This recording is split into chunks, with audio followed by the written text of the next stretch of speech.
जब हम source code लिखते हैं तो वो क्या होता है, कन्वर्ट होता है मशीन कोड में। तो जब सोर्स कोड कन्वर्ट होता है मशीन कोड में, उसके लिए हमें चाहिए होता है ट्रांसलेटर। ट्रांसलेटर्स कितने टाइप्स के हैं, अभी हम पढ़ रहे हैं कंपाइलर और इंटरप्रेटर, दोनों ही ट्रांसलेटर हैं जो कि हाई लेवल लैंग्वेज में यूज होते हैं दोनों ही। तो once a program has been written it need to be converted into machine language. जो भी हमने प्रोग्राम लिखा है उसको मशीन लैंग्वेज में कन्वर्ट करना होगा, यानी कि 0 और 1 में, before the machine can execute it, जिससे कि वो मशीन उस भाषा को समझ सके और उसको एग्जीक्यूट कर सके। This conversion is done by the compiler. और ये जो कन्वर्जन है ये कौन करता है, कंपाइलर करता है।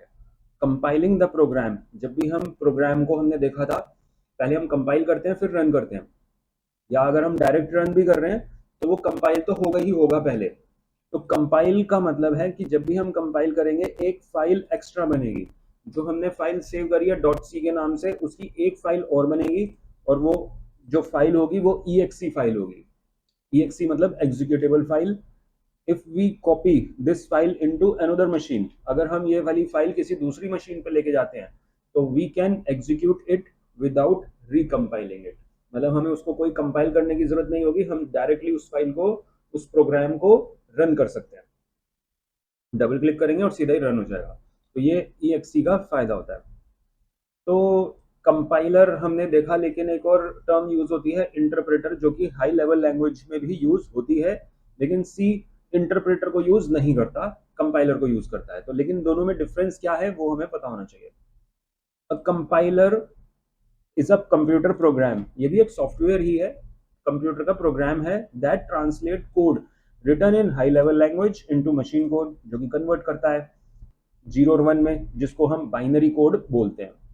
The computer process machine code to perform corresponding task, जिससे कि वो कोई टास्क परफॉर्म कर सके। इंटरप्रेटर भी एक सॉफ्टवेयर ही है, कंप्यूटर का प्रोग्राम है, ये भी हाई लेवल लैंग्वेज में यूज होता है और मशीन कोड में कन्वर्ट करता है।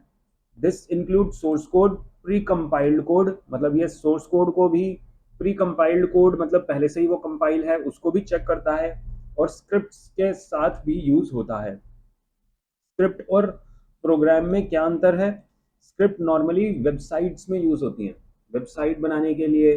जैसे मैंने ये वेबसाइट बनाई हुई है तो इसके लिए भी एक कोडिंग की जरूरत पड़ती है, तो वो जो कोडिंग होगी वहां पे हम यूज करेंगे scripting languages.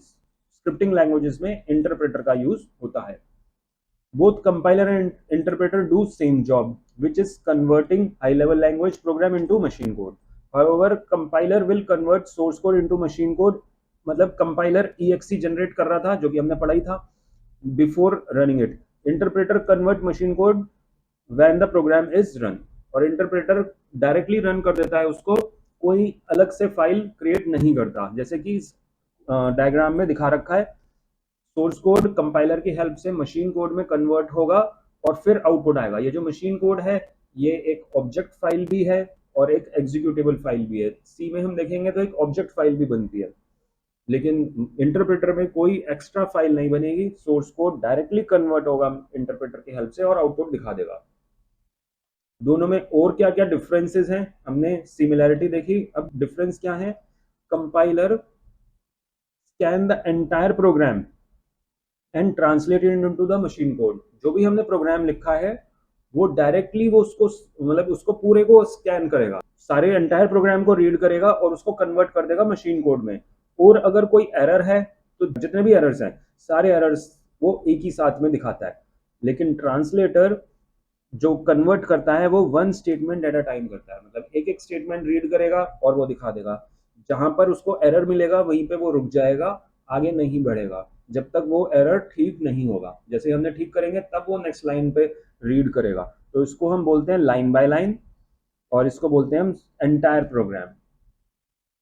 The compiler generate intermediate code, compiler एक अलग से फाइल क्रिएट करता ही करता है जो कि मशीन कोड है या इंटरमीडिएट कोड है।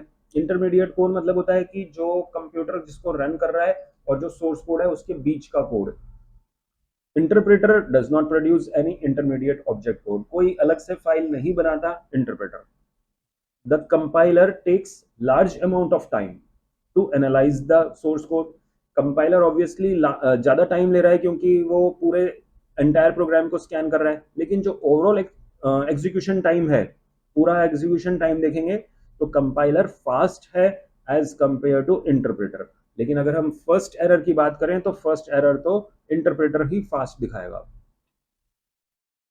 The compiler generate error message only after scanning the whole program, hence debugging is comparatively hard।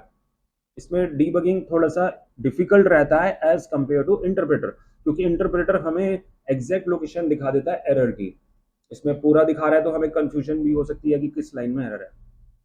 जो प्रोग्रामिंग लैंग्वेजेस हैं जैसे C, C plus plus, C sharp, Java, ये सारी लैंग्वेजेस के अंदर कंपाइलर यूज होता है। इंटरप्रेटर की वेबसाइट की जो लैंग्वेजेस होती हैं, स्क्रिप्टिंग लैंग्वेजेस जो होती हैं, जैसे कि PHP एक स्क्रिप्टिंग लैंग्वेज है, पाइथन स्क्रिप्टिंग लैंग्वेज है, पर्ल, रूबी, ये सब स्क्रिप्टिंग लैंग्वेजेस हैं और इन सब में इंटरप्रेटर का यूज होता है। जो जावा है उसमें कंपाइलर और इंटरप्रेटर दोनों यूज होते हैं, मतलब कुछ ऐसी लैंग्वेजेस भी हैं जो कि दोनों का यूज करते हैं, दोनों का एडवांटेज लेती है वो लैंग्वेज। ये था दोनों का डिफरेंस।